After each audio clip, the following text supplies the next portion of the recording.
नमस्कार। आज तारीख 24 मई दिन शनिवार। आप सुन रहे हैं द लेंस का news podcast the lens round up और मैं हूं आपके साथ अमनदीप। चलिए खबरों की करते हैं शुरुआत।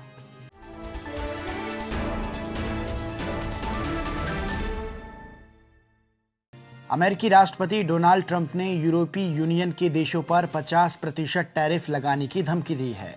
उन्होंने सोशल मीडिया पर पोस्ट करते हुए बताया कि यूरोपीय यूनियन से आने वाले सभी प्रोडक्ट्स पर 50% टैरिफ लगेगा। जब तक ये प्रोडक्ट अमेरिका से नहीं बनाए जाते, ट्रंप इसे 1 जून तक लागू करने का प्लान बना रहे हैं। मीडिया रिपोर्ट्स के मुताबिक ट्रंप यूरोपीय यूनियन के साथ ट्रेड डील के आगे न बढ़ने से नाराज हैं। बांग्लादेश में अंतरिम सरकार के मुखिया डॉक्टर मोहम्मद यूनुस पर चुनावी रोडमैप घोषित करने और जल्द चुनाव कराने का जोरदार दबाव बढ़ गया है। सेना प्रमुख वकार उज जमा ने स्पष्ट रूप से दिसंबर तक चुनाव कराने का अल्टीमेटम दिया है, जिससे यूनुस सरकार का तिलिस्म टूटने लगा है।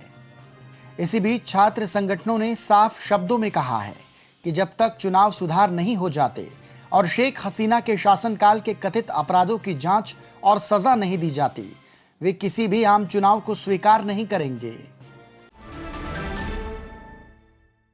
जापान के पूर्व कृषि मंत्री ताको इटो को चावल की बढ़ी कीमत पर मजाकिया बयान देना काफी महंगा पड़ गया।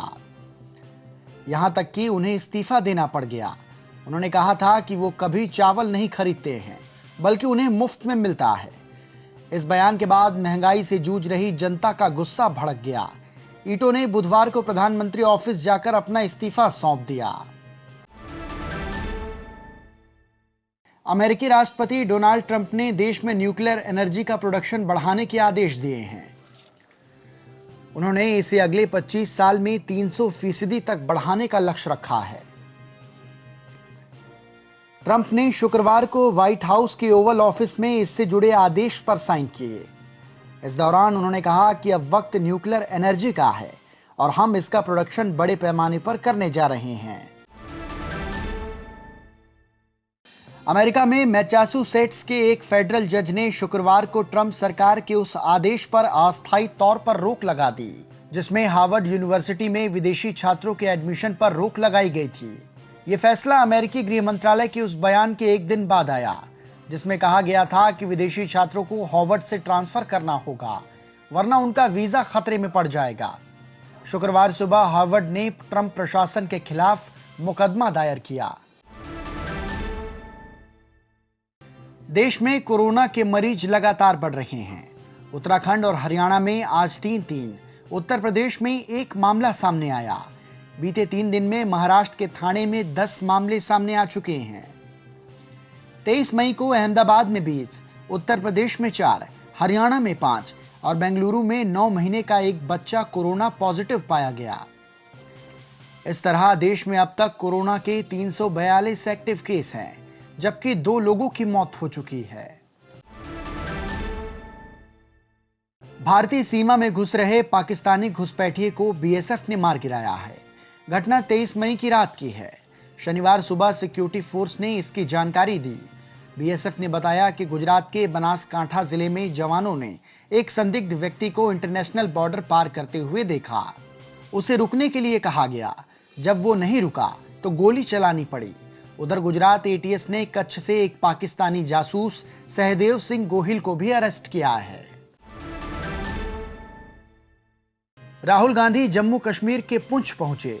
उन्होंने यहां पाकिस्तानी गोलीबारी में मारे गए लोगों के परिवार वालों से मुलाकात की। वे स्कूली बच्चों से भी मिले और उनका हौसला बढ़ाया। राहुल गांधी ने कहा कि मैं आपसे बेहद प्यार करता हूं। राहुल ने कहा कि सब जल्दी ठीक हो जाएगा। आप इन हालात से बाहर आने के लिए खूब पढ़ाई करें, खूब खेलें और स्कूल में बहुत सारे दोस्त बनाएं। पहलगाम आतंकी हमले पर अब हरियाणा से बीजेपी के राज्यसभा सांसद रामचंद्र जांगड़ा ने विवादित बयान दिया है। उन्होंने कहा कि अपने सुहाग खोने वाली महिलाओं में वीरांगना का भाव व जोश नहीं था, इसलिए 26 लोग गोली का शिकार बने। सांसद ने कहा कि पर्यटक हाथ जोड़कर मारे गए। अगर पीएम की योजना के तहत ट्रेनिंग लेते और सामना करते तो इतनी मौतें नहीं होती। मानसून शनिवार को केरल पहुंच गया। ये अपने तय समय से 8 दिन पहले पहुंचा है। मौसम विभाग के मुताबिक 16 साल में पहली बार ऐसा हुआ है जब मानसून इतना जल्दी आया। 2009 में मानसून 9 दिन पहले पहुंचा था। वहीं पिछले साल 30 मई को मानसून ने दस्तक दी थी। मानसून 4 दिन से देश से करीब 40 से 50 किलोमीटर दूर अटका हुआ था और शुक्रवार शाम को आगे बढ़ा। अब खबर जरा हटके। बेंगलुरु स्थित स्टार्टअप OPAI ने इंडस नामक भारत का पहला पूर्ण स्टैक क्वांटम कंप्यूटर लॉन्च किया है। इसमें 25 सुपर कंडक्टिंग क्यूबिट्स हैं, जो इसे उच्च प्रदर्शन और कम त्रुटियों के साथ जटिल गणनाओं के लिए सक्षम बनाते हैं। यह system quantum high performance computing और संचालित समाधान प्रदान करता है, जिसका उपयोग जीव विज्ञान, दवा अनुसंधान सामग्री, विज्ञान आपूर्ति श्रृंखला, अनुकूलन और जलवायु परिवर्तन जैसे क्षेत्रों में किया जाता है।